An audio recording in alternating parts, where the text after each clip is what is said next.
लोकतंत्र हिंदुस्तान में कोई बहुत पुराना नहीं है। 75-76 साल पूरे हुए हैं इस देश को आज़ाद हुए और लोकतंत्र भी आया है, तो बहुत कम वर्ष होते हैं 75-76 साल। लेकिन अगर आप पूरे दुनिया के परिप्रेक्ष्य में देखते हैं, वहाँ भी लोकतंत्र बहुत पुराना नहीं है। पहले सामंतशाही राजशाही हुआ करती थी, राजतंत्र के खिलाफ आंदोलन हुए तब लोकतंत्र कहीं आया। 1789 में फ्रांस की एक क्रांति हुई थी राजशाही के खिलाफ, और उस क्रांति के बाद एक नेशनल असेंबली बनाई गई जिसमें हर वर्ग के लोगों को बुलाया गया। वो नेशनल असेंबली दो हिस्सों में बटी हुई थी। एक तरफ वो लोग थे जो दाहिनी तरफ बैठे हुए थे, यानी कि राइट साइड में बैठे हुए थे, जो चाहते थे व्यवस्था पुरानी रहे, राजशाही रहे, वर्ण व्यवस्था रहे, कुछ लोग सिर्फ छोटे ही काम करें, कुछ लोग पढ़े मत, सिर्फ कुछ लोगों को पढ़ने का अधिकार हो। वो राइट साइड बैठे थे। जो बदलाव चाहते थे, जो सामाजिक समता चाहते थे कि समाज में बड़ा परिवर्तन आए, वो लेफ्ट साइड बैठे थे। तो यहाँ से राइट और लेफ्ट जो नीति शुरू हुई, जिसे आप राइटिस्ट और लेफ्टिस्ट कहते हैं, हिंदी में दक्षिण पंथ और वाम पंथ कहते हैं, ये यहाँ से शुरू हुआ। इसलिए जो भी दक्षिण पंथ लोग हैं, जैसे भारतीय जनता पार्टी एक दक्षिणपंथी पार्टी है, ये चाहते हैं कि व्यवस्था पुरानी लौट के आए, जहाँ सामंतशाही हो, बड़े बड़े जमींदार हो। आपको अगर आप हिंदुस्तान के स्वतंत्रता आंदोलन को पढ़ेंगे तो कांग्रेस का विरोध इस बात पर भी होता था, जब कांग्रेस कहती थी जमींदारी उन्मूलन करना है, जमींदारों से जमीन लेके उनको देने, तो जमीन जोत रहे हैं, जो दलित वर्ग है, पिछड़ा वर्ग है। तो इस बात पे आरएसएस विरोध करती थी, क्योंकि वो नहीं चाहते थे कि व्यवस्था में परिवर्तन आए। यही वर्ण व्यवस्था है, वो चाहते हैं कि वर्ण व्यवस्था बनी रहे, कुछ लोगों को पढ़ने की इजाज़त मिले ही ना। इसके साथ साथ जो दक्षिण पंथ है, उनके साथ एक और बहुत बड़ी बुराई जुड़ी हुई है कि वो चाहते हैं कि सरकार का काम लोगों को पढ़ाना नहीं है, लोगों को नौकरी देना नहीं है, ये काम बाजार का है।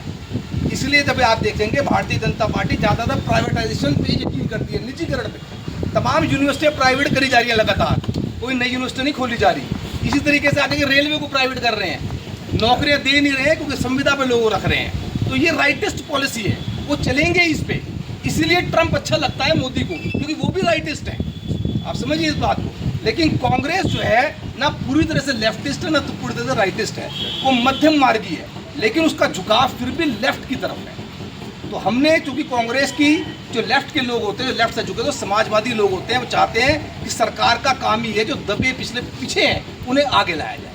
तो ये कांग्रेस आज कर रही है। अगर आप कांग्रेस का पूरा इतिहास पढ़ेंगे और बात देखेंगे देश में आज़ादी के बाद क्या क्या हुआ, तो इतने बड़े परिवर्तन इस देश में हुए हैं, ये बहुत बड़ी बात है कि कोई दलित, कोई अल्पसंख्यक बड़ी पोस्ट पे पहुंच जाए। ये छोटी आई आज लगता है सामान्य बात, एक टाइम असामान्य थी, तो ये कांग्रेस ने साकार की है। तो आज कांग्रेस को मजबूत करने की जरूरत है।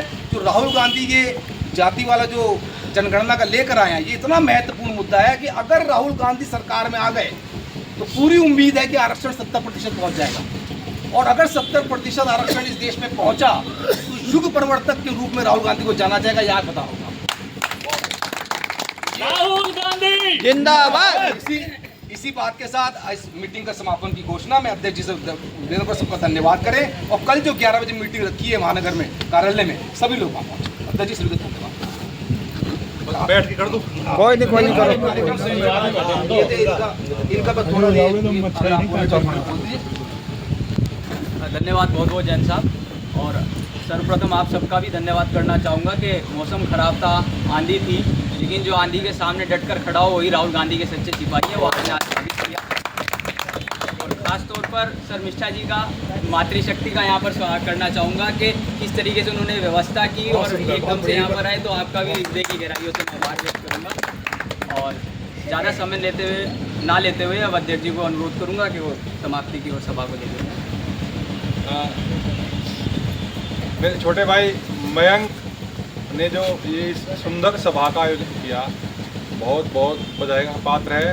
और कम उम्र में बहुत बड़ा हौसला, पहाड़ जैसा हौसला मयंक के पास है। और मुझे मयंक का भविष्य थोड़ा अच्छा चमकता है राजनीति के अंदर, क्योंकि एक हौसला ही ऐसा है जो आदमी को बड़े से बड़ा काम करा सकता है। तो आप सबका बहुत धन्यवाद। आपने समय लगभग 2 घंटे हमें यहाँ बैठे हुए होंगे। कल 11 बजे हम एक बार फिर मुलाकात करेंगे महानगर कार्यालय में। एक मीटिंग है जो इसी से संबंधित है, उससे अलग भी कुछ बात बताई जाएंगी। तो मैं समझता हूँ कल सब लोग, सौरभ भाई 11 बजे अपने साथियों के साथ महानगर कार्यालय मिलेंगे। आप सबका पुनः बहुत धन्यवाद, पूरी टीम का धन्यवाद।